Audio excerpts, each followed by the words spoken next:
At our anniversary dinner, my wife pushed her glass away and said quietly, "I know where you were last November." My face went hot. Then she opened her phone. 40 days later, my business partner testified under oath. The restaurant had been my idea. 12 years married, and I still made reservations at Ferrante's every October.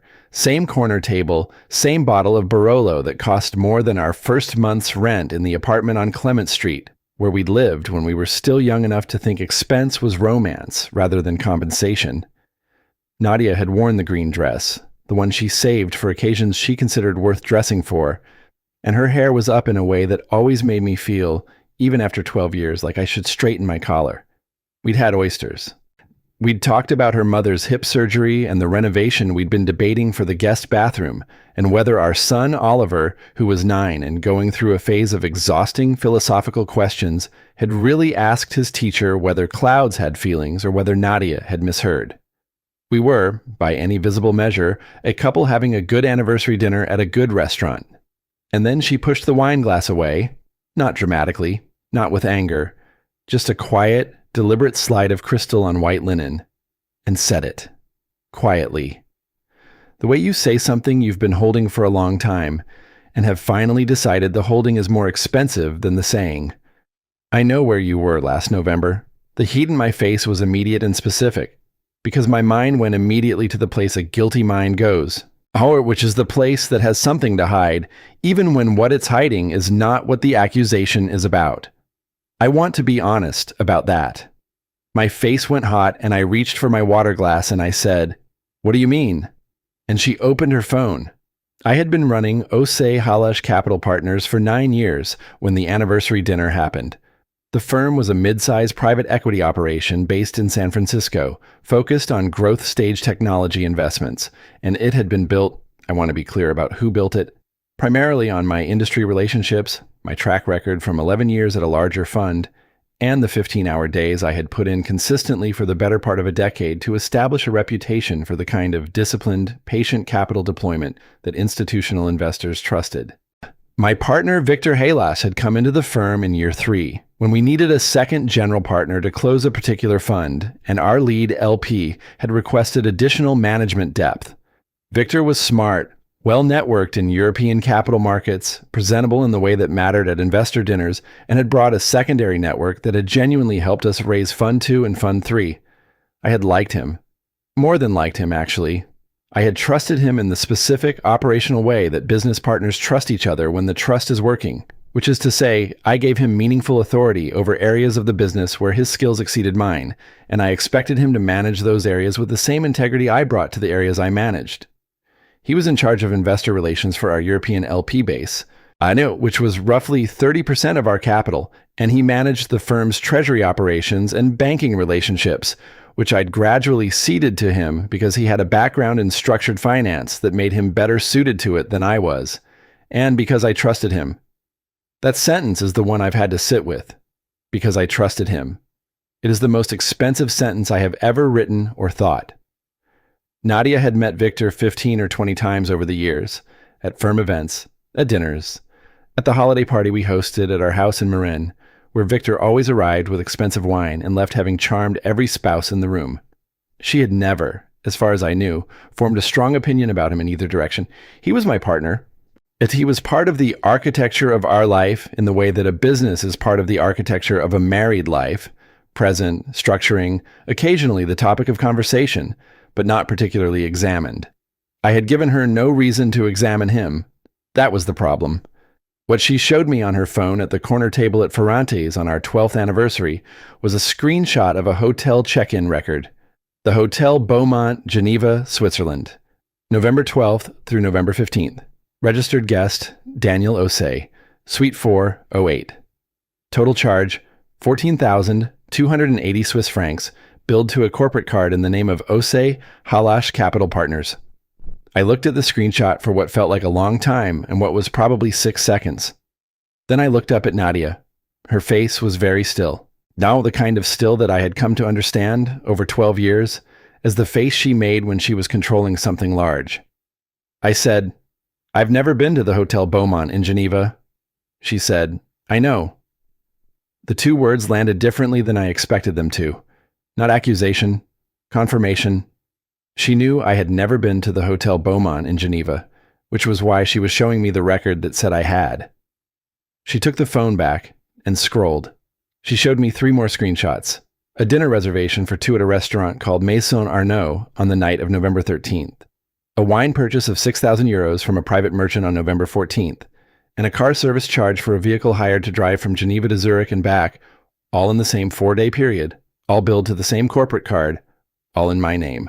In November, I had been in Austin, Texas for a portfolio company board meeting on the 11th and 12th, and then I had been home in Marin from the 13th through the 17th. I had made Oliver's soccer game on the morning of the 14th. I had helped Nadia carry bags from the farmer's market on the 15th. I had been nowhere near Geneva. "How long have you had these?" I asked. She said, 7 weeks. I looked at my wife across our anniversary dinner table with the Barolo between us and understood that something had been happening in my life for at least 7 weeks that I knew nothing about. The story of how Nadia found the Geneva records is the story I should have heard 7 weeks earlier, but didn't because she had made a decision to understand what she was looking at before she told me. And that decision, which I was not thrilled about at the time, and which I have since come to understand was exactly the right one, had bought us the most important 7 weeks of our professional and personal lives. It started, she told me that night after we'd paid the bill and driven home in the kind of silence that isn't angry but is full. It started with a call she'd gotten from our family accountant, a meticulous man named Jeffrey Abbots, who had done our personal taxes for 8 years. Jeffrey had called in September to clarify a discrepancy in our household accounts, something about a capital contribution from the firm to a personal account that he didn't have documentation for. As it was a small discrepancy by the standards of what passed through our accounts in a given year, roughly $22,000.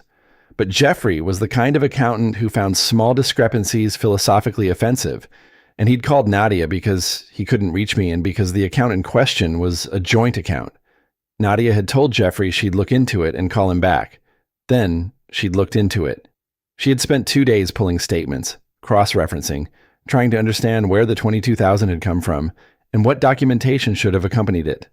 What she found, or rather what the absence of documentation told her, was that the transfer had no corresponding firm expense report or distribution authorization. It appeared, from what she could piece together from what was visible to her, to have come from a firm account, but not through any standard distribution mechanism. She didn't have access to the firm's internal systems.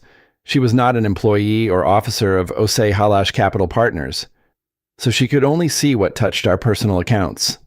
What she could see was enough to concern her. She did not call me. This is the part of the story that I initially, in the first raw hours after the anniversary dinner, resented. She had information that concerned her, and she had not come to me with it. She had instead because she is Nadia, and Nadia approaches problems the way a surgeon approaches a chest cavity, with precise tools and no unnecessary movement, gone to find more information before deciding what to do with what she had. The person she called was a woman named Celeste Okwu, a forensic accountant who had been recommended to her by a lawyer friend who described Celeste as someone you called when you needed to understand financial arrangements that had been deliberately made difficult to understand. Celeste Okwu had 23 years of experience in forensic accounting, had been an expert witness in 19 federal cases, and had a manner, Nadia told me, of presenting complex financial structures in language so clear that you felt slightly embarrassed not to have understood them immediately. Nadia had engaged Celeste on a limited scope initially, just the personal account anomaly, and Celeste had returned with preliminary findings within 10 days that expanded the scope considerably. The $22,000 transfer was, Celeste determined, one of 14 similar transfers over 18 months, to totaling approximately $308,000, all moving from a firm account to various personal accounts, some of them genuinely belonging to me and Nadia, some of them belonging to entities that Celeste had to spend additional time tracing. The Geneva hotel charges, the Maison Arnaud dinner, the wine purchase, the car service. These were among the firm charges Celeste had identified as part of a pattern. They were charged to the firm's corporate card, recorded as legitimate business expenses and attributed in the expense documentation to me. Every fraudulent expense in the system that Celeste was beginning to map had my name on it. Not Victor's, Mine. I sat in our kitchen at 11:30 on the night of our anniversary with my jacket still on, reading Celeste's preliminary report on my wife's laptop. And the particular quality of stillness I felt was the stillness of a man reading a document that describes the systematic construction of his own professional destruction, written in his name, by someone he had trusted with the architecture of everything he'd built. I called our corporate attorney at 7:15 the following morning. Josephine Tarrant had been the firm's outside counsel for 6 years, a partner at a mid-size firm in the financial district with a practice focused on private equity fund matters, and an understanding of the regulatory environment around investment advisors that I relied on more than I'd ever adequately compensated her for. I told her I needed to meet in person, that morning if possible, that it was urgent, and that I did not want to characterize the nature of the matter on the phone. She said 10 o'clock, and I was in her office at 9:52. I showed her Celeste's preliminary report. I told her about the Geneva records. I told her about the 14 transfers.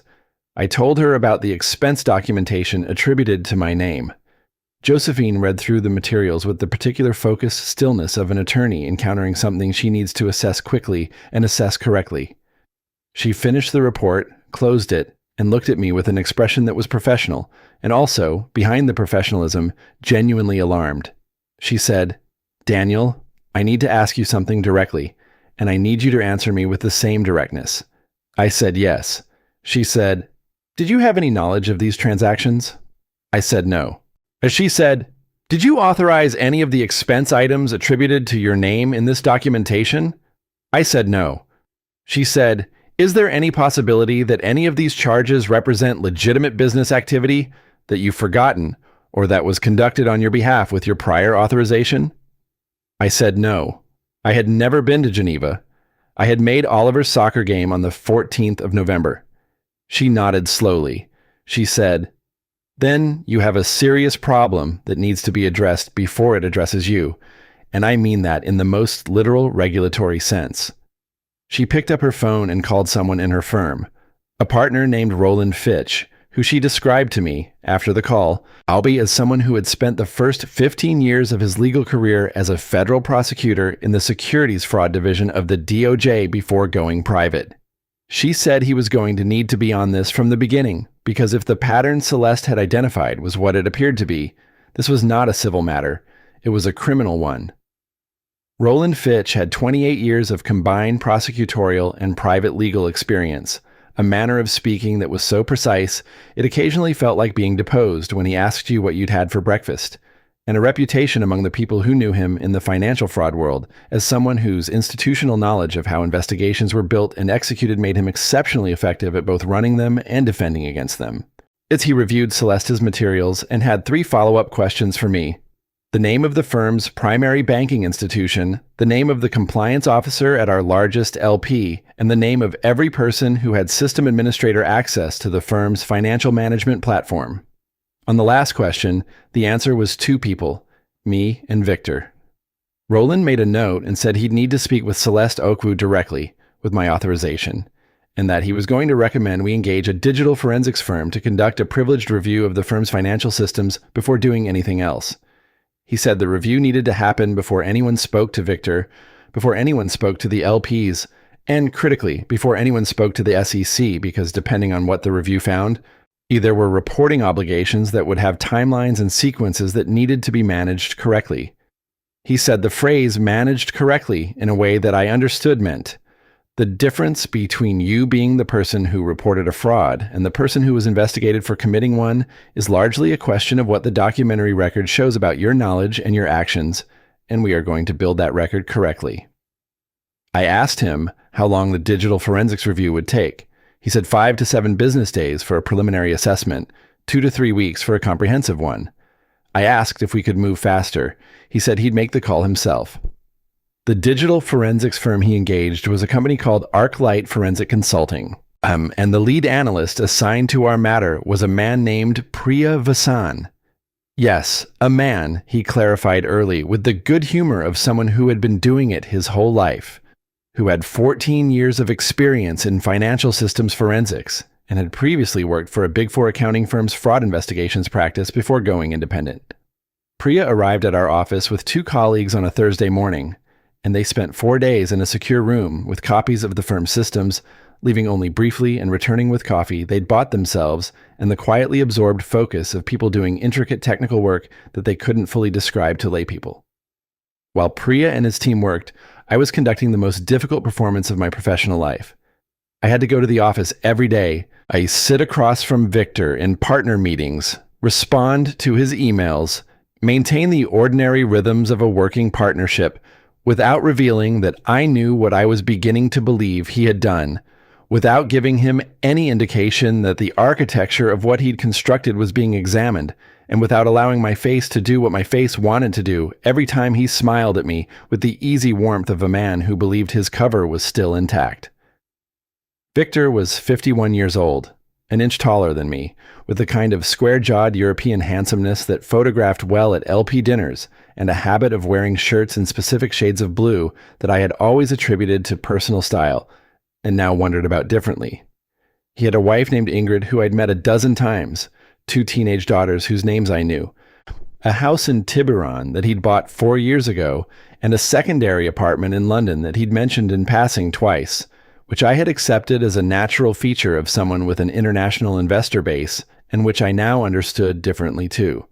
He talked in our morning meetings about portfolio companies and fundraising strategy and a secondary sale opportunity in Fund 3 that he'd been cultivating, and I listened and responded and took notes on my laptop with the careful steadiness of a man who has been told by his criminal defense attorney, who he has retained privately in addition to the corporate counsel, that the next 2 weeks are the most important 2 weeks of his professional life, and that nothing he says or does in the office can suggest he knows what he knows. My criminal defense attorney was a woman named Portia Aguilar, who had 31 years of white-collar criminal defense experience, and who I'd been referred to by Roland Fitch as someone I needed to have in my corner personally, separate from the firm's counsel, because if this investigation progressed in the direction the evidence suggested it was progressing, my personal exposure needed its own representation regardless of how clean my hands were.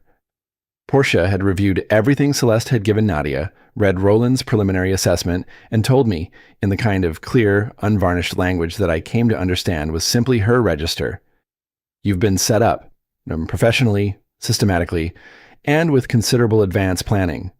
The question is not whether you're guilty of anything. You're not, and the evidence will show that.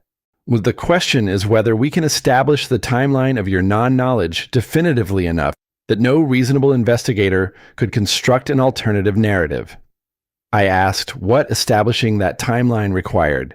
She said, "Everything you remember about every financial decision you made or didn't make in the past 3 years, every email you sent or received, every meeting you attended or didn't attend, every time you were in a physical location that is documented and verifiable." It was, in other words, the reconstruction of 3 years of my professional life, granular enough to leave no spaces that Victor's attorneys could fill with insinuation. Nadia was the one who identified the thing that broke the case open, and I want to be precise about this because the reconstruction of the timeline that Portia required, the granular 3-year accounting of my movements and decisions, produced an anomaly that Nadia recognized before any of the professionals did.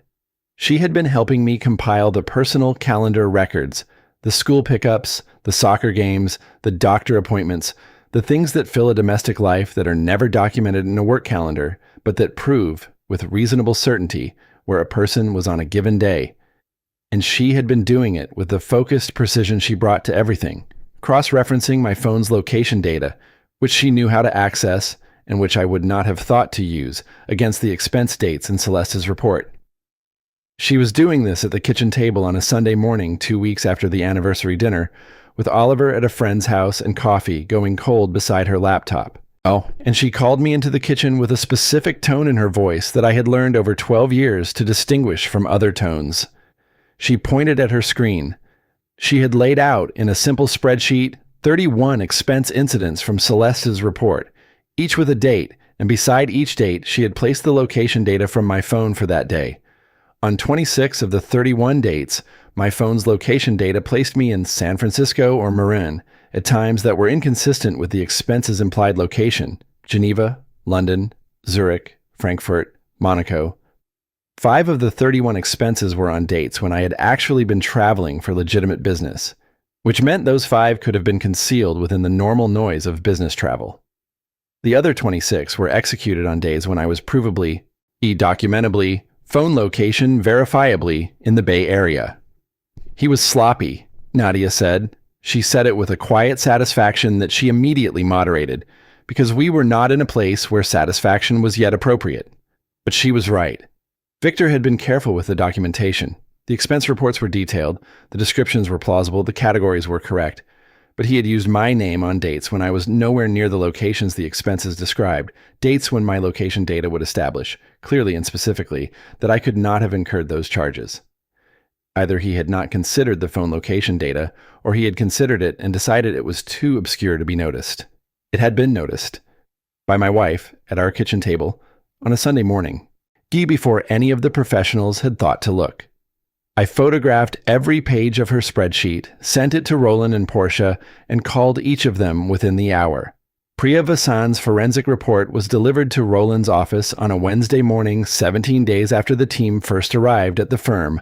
Portia and I were both present, along with Josephine Tarrant, and Priya walked us through his findings in the particular methodical way of someone who has organized a large amount of complex information and is going to deliver it correctly regardless of how impatient his audience is to hear the conclusion. The summary, which took 90 minutes to reach, was this. The financial management platform used by Osei Halash Capital Partners had been accessed over a period of approximately 38 months through a secondary administrator account that had been created without my knowledge. The account had been established using credentials that included a variation of my name and a password that was structurally similar to the firm's standard password protocol, creating a ghost account that would have been visible on a system audit, but that nobody had audited because the platform's native audit function had been disabled. And Priya could demonstrate from system logs when the audit function was disabled and from which device. The device was a laptop registered to Victor Halas. The ghost account had been used to create, modify, and authorize expense reports, fund transfers, and banking instructions. Every fraudulent transaction in Celeste's report had either originated in the ghost account or had been modified through it. Original entries created by legitimate firm processes had been altered to change amounts, beneficiary accounts, or authorization attributions.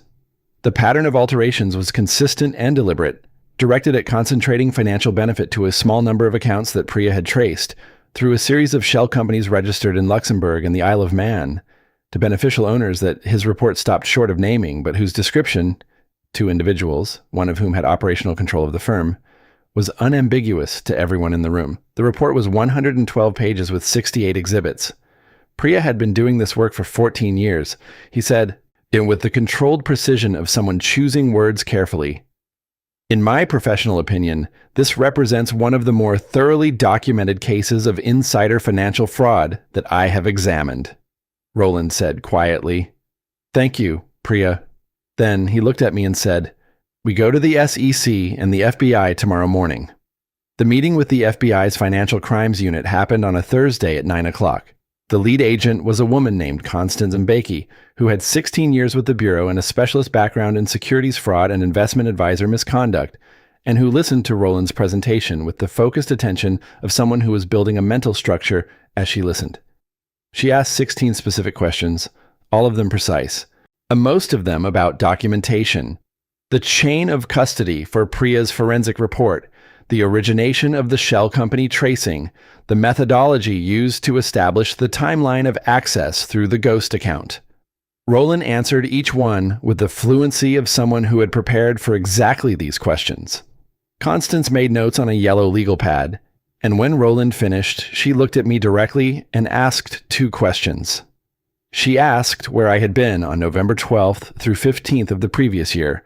I told her, Austin, Texas, on the 11th and 12th, and I could provide the airline booking, the hotel confirmation, the board meeting minutes from the portfolio company, and my hotel's keycard access log.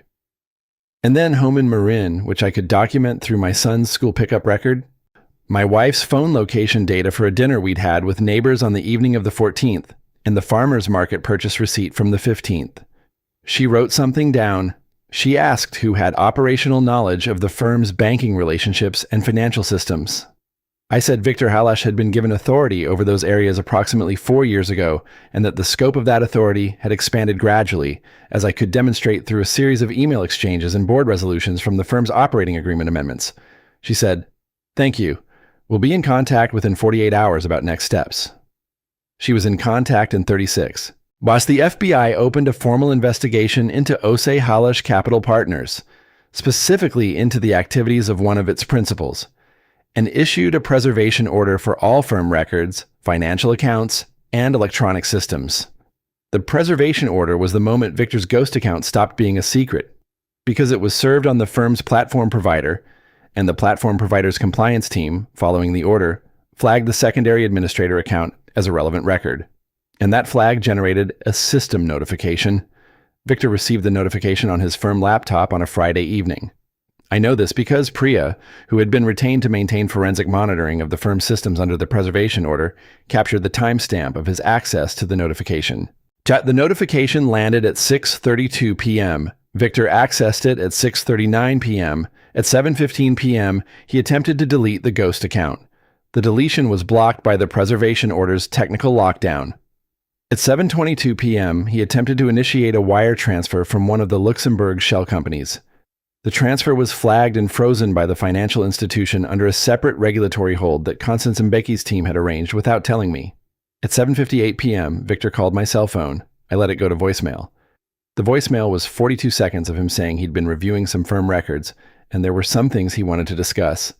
That maybe we could grab breakfast tomorrow, his voice carrying the particular pitch of someone performing calm over something that is not calm. Portia listened to the voicemail and said, "Save it." I had already saved it. The 48 hours between Victor's blocked deletion attempt and the moment federal agents arrived at his Tiburon home were the longest I have experienced as a continuous unit of time. I was not supposed to know the investigation's exact timeline. Constance and Becky had been correct and professional in not sharing operational details. But Roland had enough contact with the U.S. Attorney's Office, which had been brought in alongside the FBI given the scale of what Celeste and Priya's work had uncovered, that he understood the general shape of what was coming and when. He told me on a Sunday afternoon to be reachable on Monday morning. I was reachable. I had been reachable since the anniversary dinner. I had barely slept in 3 weeks. I had sat across from Victor in a partner meeting on the previous Wednesday and watched him arrange his thoughts about a portfolio company's Series C and felt the particular nausea of looking at someone you've trusted and seeing, superimposed over their familiar face, the architecture of what they have done.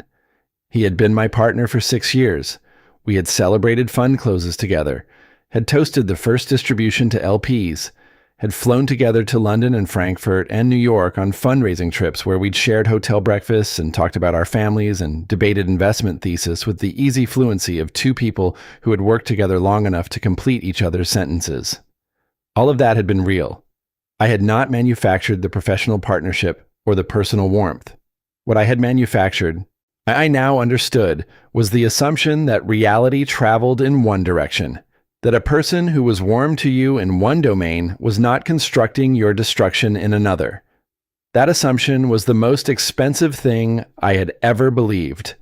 The total fraudulent amount, as Celeste's complete forensic accounting established, was $4,308,000, moved over 38 months from firm accounts to shell companies controlled by Victor, with documentation structured to attribute both the authorizations and the benefits to me. If the investigation had proceeded through a different sequence, if Nadia had not found the Geneva charges, if Jeffrey Abbotts had not noticed the $22,000 discrepancy, if Nadia had not thought to use phone location data as a cross-reference, the timeline favored Victor completely. Fund 4 was in its fundraising period. A regulatory investigation triggered by LP complaints about unexplained charges, with expense documentation bearing my name and authorization signatures that had been created through a ghost account in my name, would have reached me before it reached him. That was the design. 4 years of architecture. I had been the building and the rubble at the same time. Victor was arrested at his home on a Monday morning at 8:45 a.m.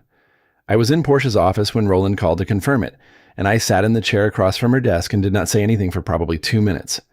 She let the silence exist.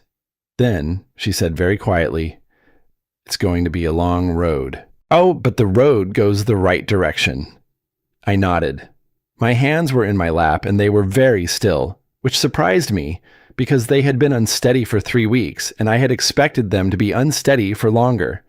The charges filed by the U.S. Attorney's Office included wire fraud, securities fraud, investment advisor fraud, and money laundering. The wire fraud count alone carried a potential sentence of 20 years per count, and the indictment listed 31 separate counts corresponding to 31 fraudulent transactions. The bail hearing was on a Wednesday, and Victor's attorneys argued strenuously for release on his own recognizance, citing community ties, his daughter's school enrollment, his wife Ingrid's need for support. The magistrate set bail at $2 million and confiscated both his U.S. and Austrian passports. I did not attend the bail hearing. I did not attend for the same reason I had not listened to the voicemail immediately on the Friday evening he'd left it. Because some things require a specific kind of distance to be handled correctly, and I did not trust my composure in a room where I might see his face. I have been honest throughout this account, and I will be honest about this too. I did not feel triumph at his arrest.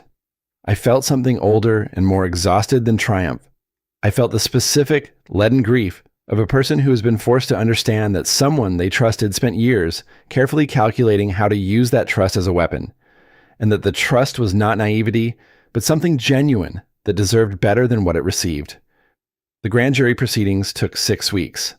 I testified before the grand jury on a Thursday in November, almost exactly 1 year after the dates that appeared on the Geneva hotel records, which had a symmetry I chose not to examine too closely. I was in the grand jury room for 3 hours and 40 minutes, walked through the entire evidentiary record by the assistant U.S. attorney, and answered every question with the precision that 3 weeks of preparation with Portia had built into my responses. The experience of testifying was nothing like I had imagined it would be. Less dramatic, more exhausting, the procedural machinery of justice operating with a grinding deliberateness that left very little room for the emotional intensity I had been carrying for weeks. But there was a moment, about 90 minutes in, when the assistant U.S. attorney displayed Exhibit 14 on the screen, Priya Vasan's documentation of the ghost account with the timestamp of Victor's access and the timestamp of his blocked deletion attempt. And I looked at it and thought, there it is. The whole thing documented. What he built and what he tried to destroy, and the fact that he wasn't fast enough. The grand jury returned an indictment on all counts. Victor's attorneys immediately entered not guilty pleas and began the standard pretrial motions process. Roland estimated the case would go to trial within 8 to 14 months, depending on how aggressively the defense pursued discovery and suppression motions. In the meantime, the firm's operating situation needed to be addressed. Osai Halash Capital Partners, while with one of its 2 general partners under federal indictment for investment advisor fraud, was not a functional entity in its current form. The existing funds needed management. The LPs needed communication. The portfolio companies needed continuity of oversight. Roland and Josephine spent 3 weeks working with the firm's LP Advisory Committee, a body that I had never been more grateful existed, to establish a temporary governance structure that would allow the funds to continue operating under my management while Victor's partnership interest was suspended pending the legal proceedings, with independent oversight from a third-party administrator that the LP committee selected. Most of the LPs, once they received the full briefing, which Roland and I delivered personally to the 10 largest, traveling to New York, Boston, and Chicago over the course of 2 weeks, were more measured in their response than I had feared. Several were experienced enough in institutional investing to understand that fraud by a rogue principal was a different institutional failure from fraud by a firm, and that the evidence record supporting my non-involvement was, as Constance Mbeki had described it in a brief communication to one LP's legal team, comprehensive and consistent. 2 LPs requested redemptions. I honored both without contest. The others stayed. The firm was not destroyed, though it was changed in ways that I was not done accounting for. Victor Halash agreed to cooperate with the government 6 weeks before his scheduled trial date. His cooperation agreement required a full accounting of all fraudulent transactions, whilst disclosure of the shell company structures and the beneficial accounts, identification of any other individuals who had knowledge of or participation in the scheme, and testimony against any co-conspirators the government identified. There were 2. A financial compliance consultant named Rupert Ansley, who had been paid $40,000 to establish the Luxembourg shell companies, and had been told, apparently, a cover story about legitimate tax planning that he had chosen to believe without asking the questions that would have been professionally required of him, and a banking official in the Isle of Man, whose name I did not learn until much later, who had processed the account openings with a degree of due diligence flexibility that he was going to have difficulty explaining to his own regulators. Victor's cooperation agreement did not reduce his sentencing exposure as much as his attorneys had hoped. The government's position was that the scope and duration of the scheme, the deliberate nature of the framing, and the $4 million quantum placed this at the high end of what cooperation could mitigate. His sentencing guidelines range, presented in the government's memorandum, was 12 to 15 years. He testified at the preliminary hearing on the co-conspirators case on a Thursday morning in February, 40 days after the anniversary dinner at Ferrante's, where Nadia had pushed her wine glass across the table and said 4 words that started all of this. I know this because I counted, not obsessively, but once, very precisely, when I needed to understand the shape of what had happened to us. 40 days from the anniversary dinner to Victor sitting under oath in a federal courtroom and describing, systematically, what he had done and for how long and with what intention. The math of that compression still surprises me. It felt much longer. It felt, at certain points, like it would never end. The day Victor testified, I was not in the courtroom. Portia had advised against it, and I agreed. My presence would have been a distraction, potentially inflammatory, and in any case, there was nothing I needed to witness live when every word of his testimony would be transcribed and available to me through counsel. Instead, I drove Oliver to his soccer game. It was a Saturday morning in February, cool and overcast in the particular Bay Area way that never quite decides between clouds and actual cold. Oliver's team was playing a team from a school in San Mateo that had beaten them twice the previous season. Oliver played midfielder. He was 10 now, longer in the legs than he'd been last year, more certain in his movements. I stood on the sideline in my jacket with a coffee I'd bought at the snack stand, watching my son run patterns on a grass field while my former business partner described under oath how he had spent 3 years constructing my professional ruin. And I thought about what Nadia had said to me the night after the arrest, when we'd finally sat together in the kitchen at a reasonable hour and talked without the urgency that had characterized every conversation for weeks. She'd said she'd hired Celeste initially because she thought I was hiding an affair. The Geneva hotel record, the dinner reservation for 2, the wine purchase. She had drawn the obvious conclusion, the one any spouse would draw, and had hired a forensic accountant to document it before confronting me. What Celeste found instead was the opposite of what Nadia had expected. Not a husband hiding something he'd done, but a husband being framed for something someone else had done in his name. She told me this with a kind of measured honesty that I found, in the aftermath of everything, more intimate than comfort would have been. She had suspected me. She had been wrong. She had done the work to be sure before she said anything. She had used the 7 weeks between finding the records and telling me to build a foundation that, without intending to, had given us everything we needed to protect ourselves. I had not been the one doing the protecting. My wife had been. I told her this at the kitchen table, and she said, in the tone she uses when she thinks I'm being sentimental in a way that doesn't serve the conversation, "You built something worth protecting. Someone else decided to use that against you. I just noticed before they finished." Oliver scored twice that Saturday. The second goal, a right-footed strike from outside the box that arced in a way that made the opposing goalkeeper take a step back before it went in, was one of those moments that arrives unexpectedly amid the difficult architecture of your adult life and asks you to simply be present in it. I cheered louder than I'd intended to. Oliver looked at me from the field with the expression kids have when a parent does something embarrassing and also completely right. I kept cheering. He turned back to the game. But I saw his shoulders change when he turned. A lift, a settling, the body doing what the body does when it knows it has been seen. Some things get built slowly and last a long time.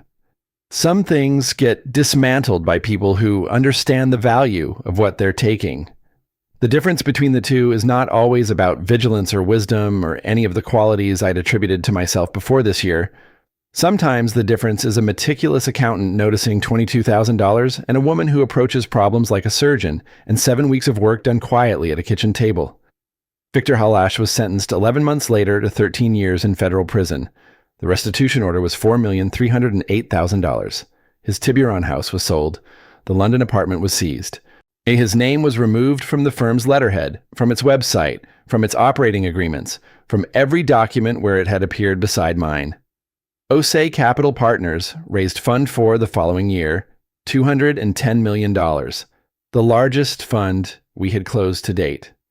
The first LP commitment came from an institution that had been with us since Fund 1, whose investment committee chair told Roland in the side conversation after the subscription documents were signed that what the firm had done in response to the fraud, the transparency, the immediate cooperation with investigators, the protection of LP interests throughout, had reinforced rather than diminished their confidence. I called Nadia when I heard this. She was in her home office working on something, and she picked up on the second ring, and I told her.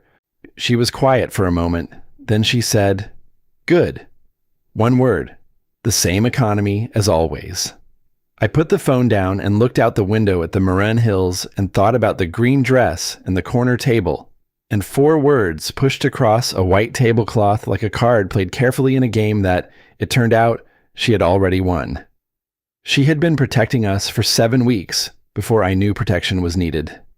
She has been protecting us, I understand now, for longer than that.